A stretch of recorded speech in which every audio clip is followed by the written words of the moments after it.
Hello everyone, welcome to my class. आज हम class 10th biology का चैप्टर स्टार्ट करने वाले हैं, हाउ डू ऑर्गेनिज्म रिप्रोड्यूस। तो सबसे पहले तो जो हमारे इस चैनल पे नए हैं वो लोग हमारे इस चैनल को सब्सक्राइब करें, और अगर आपको वीडियो अच्छी लगे तो आप इसे जरूर लाइक करें और शेयर करें। तो चलिए चैप्टर को स्टार्ट करते हैं। तो सबसे पहले हम इस चैप्टर में देखेंगे इसकी डेफिनेशन कि रिप्रोडक्शन होता क्या है। तो हम पहले रिप्रोडक्शन की डेफिनेशन को समझते हैं। The production of new organism from existing organism of same species is known as reproduction। यानी कि एक नए ऑर्गेनिज्म का बनना existing organism of same species में से, उसको हम कहते हैं रिप्रोडक्शन। तो रिप्रोडक्शन एक प्रोसेस है जिसके अंदर लिविंग ऑर्गेनिज्म की क्रिएशन होती है। एक नए लिविंग ऑर्गेनिज्म की क्रिएशन होती है। और लिविंग ऑर्गेनिज्म की क्रिएशन किससे होती है? जो पहले एग्जिस्टिंग ऑर्गेनिज्म है सेम स्पीशीज के, उसी ऑर्गेनिज्म से जब उसकी क्रिएशन होती है तो इस प्रोसेस को हम कहते हैं रिप्रोडक्शन। जैसे कि हमारे पेरेंट है, हमारे पेरेंट ने जब रिप्रोड्यूस किया तो उनके बेबी हुए यानी हम हुए। अब वो ओल्ड हो जाएंगे और अब जब हम एडल्ट हो जाते हैं तो हम आगे हम भी रिप्रोड्यूस करेंगे और आगे क्या प्रोड्यूस करेंगे? बेबीज प्रोड्यूस करेंगे। तो और ये प्रोसेस इसी तरीके से क्या होता रहेगा? चलता रहेगा। तो इसी प्रोसेस को हम क्या कहते हैं? रिप्रोडक्शन कहते हैं। जब एक नए ऑर्गेनिज्म के, एक नए लिविंग ऑर्गेनिज्म की क्रिएशन होती है एग्जिस्टिंग ऑर्गेनिज्म से, और ये ऑर्गेनिज्म कैसा होना चाहिए? सेम स्पीशीज का होना चाहिए। यानी कि ह्यूमन बीइंग का जो बेबी है वो ह्यूमन ही होगा। कैट है तो किटन को बर्थ देगी। सिमिलरली डॉग होंगे तो उसके पपीज बनेंगे। तो दोनों ही ऑर्गेनिज्म किसके होते हैं? सेम स्पीशीज के होते हैं। और ये जो नए ऑर्गेनिज्म बनते हैं ये एग्जिस्टिंग ऑर्गेनिज्म से बनते हैं। तो इस क्रिएशन को हम क्या कहते हैं? रिप्रोडक्शन कहते हैं। अब जो एग्जिस्टिंग ऑर्गेनिज्म होते हैं वो क्या होते हैं? पेरेंट्स होते हैं। उनको हम क्या कहते हैं? पेरेंट्स कहते हैं। और जो न्यू ऑर्गेनिज्म बनता है उसको हम क्या कहते हैं? ऑफस्प्रिंग कहते हैं। तो न्यू ऑर्गेनिज्म के लिए जो हम टर्म यूज करते हैं वो हम क्या यूज करते हैं? ऑफस्प्रिंग यूज करते हैं। तो रिप्रोडक्शन हम कह सकते हैं कि जो रिप्रोडक्शन होता है ये बहुत इंपॉर्टेंट कैरेक्टरिस्टिक है एक लिविंग ऑर्गेनिज्म की। लिविंग ऑर्गेनिज्म में प्लांट्स भी रिप्रोड्यूस करते हैं, एनिमल्स भी रिप्रोड्यूस करते हैं और ह्यूमंस भी रिप्रोड्यूस करते हैं। तो ये मोस्ट इंपॉर्टेंट कैरेक्टरिस्टिक है किसकी? लिविंग ऑर्गेनिज्म की। और जो रिप्रोडक्शन होता है ये बहुत ही एसेंशियल होता है for the survival of species on the earth. यानी कि स्पीशीज का अर्थ पे बने रहना, ठीक है, उनकी पॉपुलेशन का बने रहना, उसके लिए क्या जरूरी है? रिप्रोडक्शन जरूरी है। अब कुछ अगर स्पीशीज है, सपोज कोई ऑर्गेनिज्म है, किसी भी रीजन की वजह से अगर वो रिप्रोड्यूस नहीं कर पाता तो ग्रेजुअली उसकी जो पॉपुलेशन है धीरे धीरे क्या होती जाएगी, क्योंकि वो अपने नए स्पीशीज को फॉर्म नहीं कर रहा है तो उसकी पॉपुलेशन ग्रेजुअली डिक्रीज हो जाएगी। और एक टाइम आएगा जब उनकी पॉपुलेशन इस अर्थ से क्या हो जाएगी? डिक्लाइन हो जाएगी। तो स्पीशीज को अर्थ पे बनाए रखने के लिए, स्पीशीज के सर्वाइवल के लिए रिप्रोडक्शन होना क्या है? बहुत जरूरी है। जैसे कि हमने बताया कि हमारे पेरेंट्स ने हमें बर्थ दिया, हम उनके ऑफस्प्रिंग है। जब ऑफस्प्रिंग बड़ा हो जाता है तो वो आगे फर्दर अपने बेबीज को प्रोड्यूस करता है और इसी तरीके से ये चेन आगे चलती रहती है। तो रिप्रोडक्शन बहुत एसेंशियल होता है स्पीशीज के सर्वाइवल के लिए। अगर कोई ऑर्गेनिज्म रिप्रोड्यूस नहीं करेगा तो उसकी जो स्पीशी है इस अर्थ पर मतलब ग्रेजुअली उसकी पॉपुलेशन डिक्लाइन हो जाएगी, ग्रेजुअली उसकी पॉपुलेशन रिड्यूस हो जाएगी और एक वक्त पर जाकर वो स्पीशी क्या हो जाएगी? डिक्लाइन हो जाएगी। नाउ द रिप्रोडक्शन जो होता है it give rise to more organism with same basic characteristics as their parents. तो रिप्रोडक्शन जो होता है वो प्रोडक्शन से क्या होता है? एक ऐसे ऑर्गेनिज्म फॉर्म होता है जिसकी बेसिक कैरेक्टरिस्टिक होती है उसके पेरेंट्स की तरह। यानी जैसे कि हमने पहले बात बताई थी कि जो कैट होती है जब वो क्या प्रोड्यूस करेगी? वो किटन्स प्रोड्यूस करेगी। डॉग क्या प्रोड्यूस करेगा? पपीज प्रोड्यूस करेगा। सिमिलरली अगर सनफ्लावर की सीड है तो सनफ्लावर प्लांट ही मिलेगा। तो प्लांट्स हो गए, एनिमल्स हो गए, ह्यूमंस हो गए, हर कोई क्या करता है? रिप्रोड्यूस करता है। प्लांट कैसे रिप्रोड्यूस करता है? सीड से न्यू प्लांट की फॉर्मेशन होती है। तो ऑर्गेनिज्म के सर्वाइवल के लिए और ऑर्गेनिज्म के सर्वाइवल के लिए रिप्रोडक्शन क्या है? बहुत ही इंपॉर्टेंट फिनोमेना है, बहुत इंपॉर्टेंट फिनोमेना है। और जो रिप्रोडक्शन जो होता है जिसके अंदर न्यू ऑर्गेनिज्म फॉर्म होता है, ये न्यू ऑर्गेनिज्म किससे फॉर्म करता है? एग्जिस्टिंग ऑर्गेनिज्म से फॉर्म होता है। और ये कैसे होने चाहिए? सेम स्पीशीज के होने चाहिए। ओके, तो अब देखते हैं टाइप्स ऑफ रिप्रोडक्शन। रिप्रोडक्शन जो होते हैं दो तरीके की होती है, एक होती है एसेक्सुअल रिप्रोडक्शन और एक होती है सेक्सुअल रिप्रोडक्शन। तो सबसे पहले तो हम इन दोनों के बीच में एक बेसिक डिफरेंस देख लेते हैं। एसेक्सुअल रिप्रोडक्शन क्या होता है? The production of new organism from a single parents without involvement of sex cells. Asexual reproduction में सिर्फ सिंगल पेरेंट ही पार्टिसिपेट करता है, वो अपनी बॉडी को स्प्लिट करता है दो डॉटर सेल में और एक न्यू ऑर्गेनिज्म जो होता है फॉर्म करता है। तो इसके अंदर सिंगल पेरेंट ही इन्वॉल्व होता है। सिंगल पेरेंट इन्वॉल्व होता है तो यानी यहां पर जो सेक्स सेल्स होते हैं या रिप्रोडक्टिव सेल्स कह लो या फिर गैमेट्स कह लो, उनकी इन्वॉल्वमेंट नहीं होती। अब सेक्स सेल्स या गैमेट्स क्या होते हैं? मेल के अंदर जो सेक्स सेल होता है वो स्पर्म होता है और फीमेल के अंदर एग होता है, यानी इन स्पर्म और एग का फ्यूजन एसेक्सुअल रिप्रोडक्शन में नहीं होता। सिंगल पेरेंट की बॉडी ही स्प्लिट होती है डॉटर सेल में। तो ऐसी रिप्रोडक्शन को हम एसेक्सुअल रिप्रोडक्शन कहते हैं। तो जितने भी यूनिसेल्युलर ऑर्गेनिज्म है या फिर सिंपल मल्टीसेल्युलर ऑर्गेनिजम्स है वो एसेक्सुअल रिप्रोडक्शन शो करते हैं। नेक्स्ट जो है हमारी सेक्सुअल रिप्रोडक्शन। सेक्सुअल रिप्रोडक्शन में एक नए ऑर्गेनिज्म की फॉर्मेशन होती है, लेकिन इसके अंदर दो जो पेरेंट्स होते हैं, दो इंडिविजुअल मेल और फीमेल पार्टिसिपेट करते हैं, इन्वॉल्व होते हैं, यानी इस रिप्रोडक्शन में फ्यूजन होता है स्पर्म और एग का और एक न्यू ऑर्गेनिज्म की क्या होती है? फॉर्मेशन होती है। तो यहां पर सेक्सुअल रिप्रोडक्शन में गैमेट सेल्स का फ्यूजन होता है और एसेक्सुअल रिप्रोडक्शन में गैमेट सेल्स इन्वॉल्व नहीं होते। तो यह एसेक्सुअल रिप्रोडक्शन में सिंगल पेरेंट होता है और सेक्सुअल रिप्रोडक्शन में दो इंडिविजुअल होते हैं, मेल एंड फीमेल। तो ये बेसिक डिफरेंस था सेक्सुअल एंड एसेक्सुअल रिप्रोडक्शन का। अब नेक्स्ट उसमें अभी हम देखेंगे सबसे पहले मैं एसेक्सुअल रिप्रोडक्शन के टाइप्स देखूंगी और बाद में हम सेक्सुअल रिप्रोडक्शन को डिटेल में पढ़ेंगे। ओके, तो हम स्टार्ट करते हैं एसेक्सुअल रिप्रोडक्शन से। तो जैसे कि हमने एसेक्सुअल रिप्रोडक्शन में समझा था कि एसेक्सुअल रिप्रोडक्शन में एक न्यू ऑर्गेनिज्म की फॉर्मेशन होती है, लेकिन एसेक्सुअल रिप्रोडक्शन में जो स्पेशलाइज्ड सेल होते हैं, जो कि सेक्स सेल्स हैं या जिनको आप रिप्रोडक्टिव सेल कह सकते हो या गैमेट्स कहते हो, उनकी इन्वॉल्वमेंट नहीं होती, उनको यूज ऑर्गेनिज्म नहीं करता। तो it does not use specialised cells called sex cell. Asexual reproduction जो होती है ये सिंपलेस्ट मेथड है रिप्रोडक्शन का। सेकंड, अब हमें पता है कि जो एसेक्सुअल रिप्रोडक्शन होता है उसके अंदर सिंगल पेरेंट ही इन्वॉल्व होता है। सिंगल पेरेंट ही स्प्लिट होता है या सेपरेट ऑफ होता है और ग्रो करता है एक नए ऑर्गेनिज्म में। तो यहां पर क्योंकि सेक्स सेल्स यूज नहीं हो रहे हैं इसलिए सिंगल पेरेंट ही सेपरेट हो रहा है, स्प्लिट हो रहा है और एक नए ऑर्गेनिज्म में ग्रो कर रहा है। तो यहाँ पे हमने लिखा है कि only one parent is required. जो एसेक्सुअल रिप्रोडक्शन होती है ये कौन कौन शो करता है? यूनिसेल्युलर ऑर्गेनिजम्स या फिर माइक्रो ऑर्गेनिजम्स होते हैं जैसे कि बैक्टीरिया, ठीक है, ये शो करता है, या फिर सिंपल मल्टीसेल्युलर ऑर्गेनिज्म में हाइड्रा आ गया, प्लेनेरिया आ गया, ये सारे एसेक्सुअल रिप्रोडक्शन शो करते हैं। अब यहाँ पर 6 different types of asexual reproduction हमने पढ़ना है। हम इन्हें वन बाय वन डिटेल में पढ़ेंगे। तो सबसे पहले हम इनके नाम देख लेते हैं। तो पहला होता है फिजन। फिजन भी दो तरीके का होता है, बाइनरी फिजन होता है और मल्टीपल फिजन होता है। सेकंड बडिंग, थर्ड होता है स्पोर फॉर्मेशन, फोर्थ होता है रीजनरेशन, फिफ्थ होता है फ्रैगमेंटेशन और सिक्स्थ होता है वेजिटेटिव प्रोपेगेशन। तो आज हम जो स्टडी करेंगे वो हम स्टडी करेंगे फिजन, जिसमें हम बाइनरी फिजन देखेंगे और मल्टीपल फिजन देखेंगे।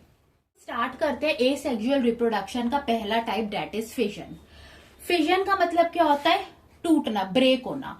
तो it is a process of reproduction और ये फिजन हमें कहाँ देखा जाता है?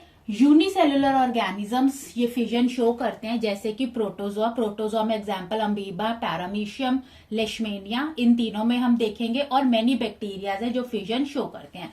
तो फिजन एक प्रोसेस है रिप्रोडक्शन का जो यूनिसेल्युलर ऑर्गेनिजम्स में देखा जाता है। फिजन का मतलब ही क्या होता है? टूटना। इन दिस प्रोसेस, अब इस प्रोसेस में क्या होता है? यूनिसेल्युलर ऑर्गेनिज्म स्प्लिट होता है, डिवाइड होता है दो या दो से ज्यादा न्यू ऑर्गेनिज्म में। इन न्यू ऑर्गेनिजम्स को हम डॉटर सेल्स भी कहते हैं। तो फिजन जो होता है जिसमें यूनिसेल्युलर ऑर्गेनिज्म टूटता है, स्प्लिट होता है, सेपरेट होता है और दो या दो से ज्यादा न्यू ऑर्गेनिज्म फॉर्म करता है।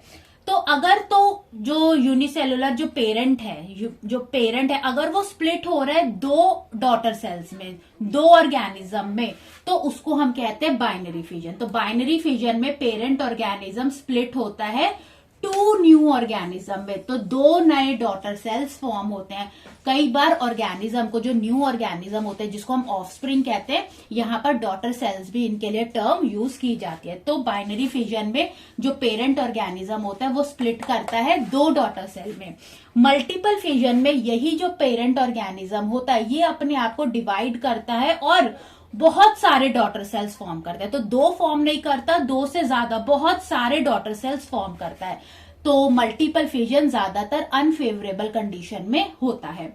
तो सबसे पहले हम देखेंगे बाइनरी फिजन।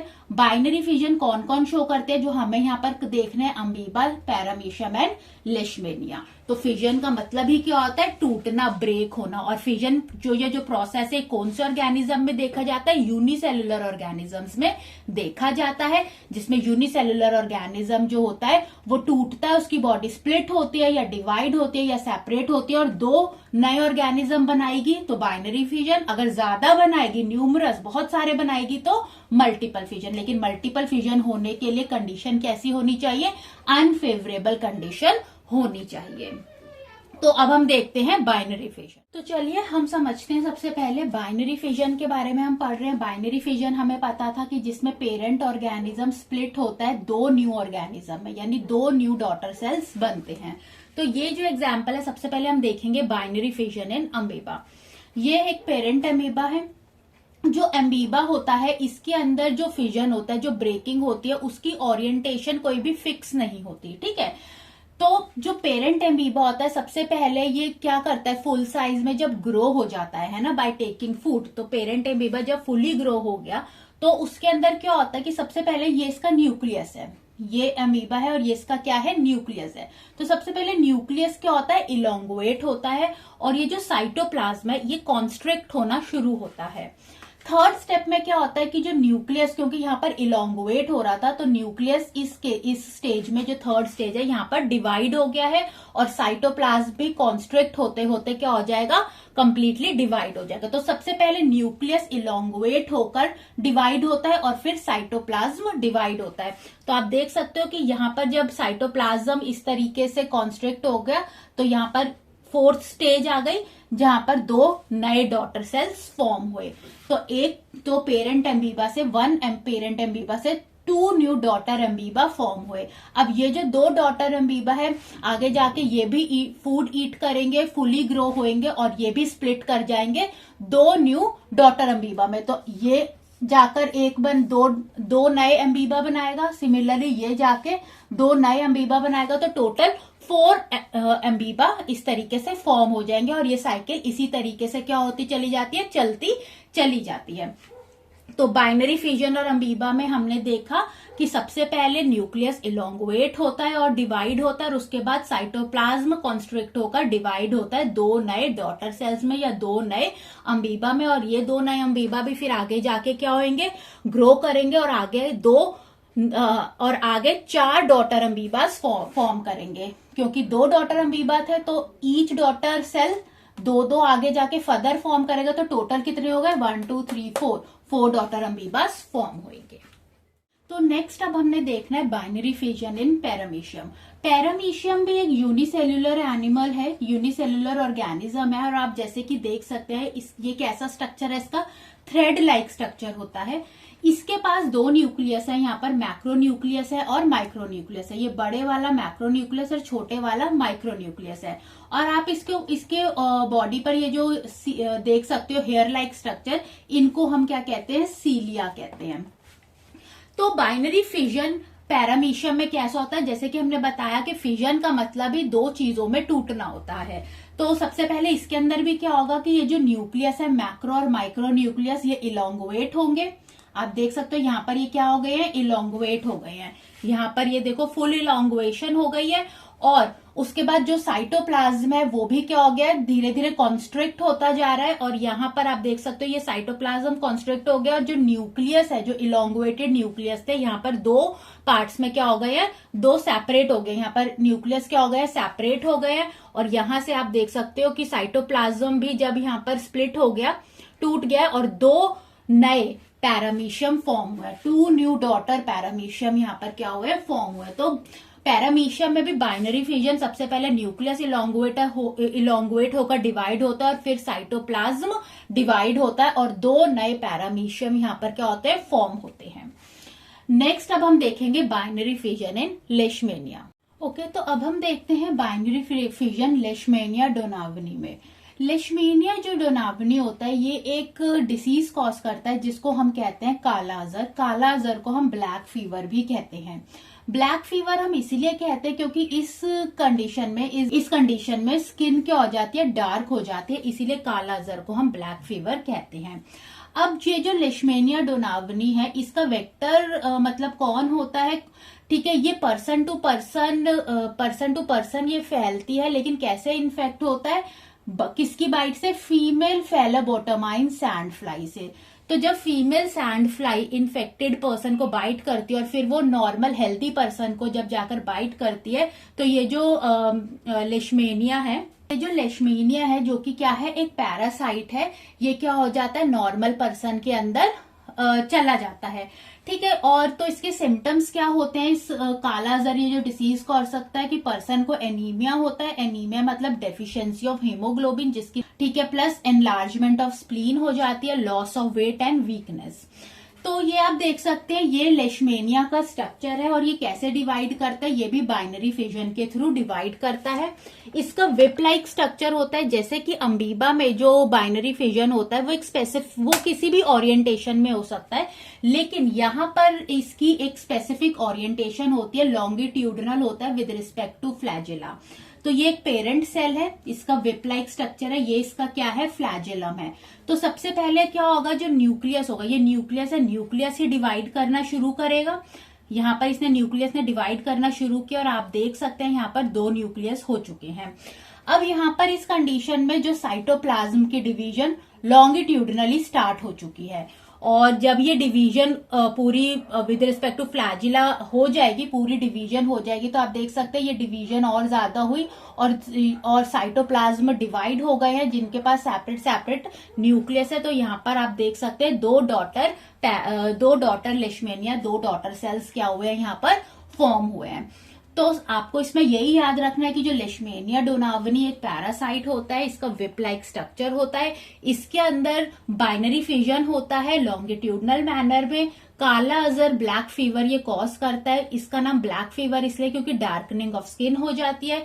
कौन इसको कॉज करता है, फीमेल फेलोबोटोमाइन सैंड फ्लाई की बाइट से ये इन्फेक्टेड पर्सन से नॉर्मल पर्सन में जाता है।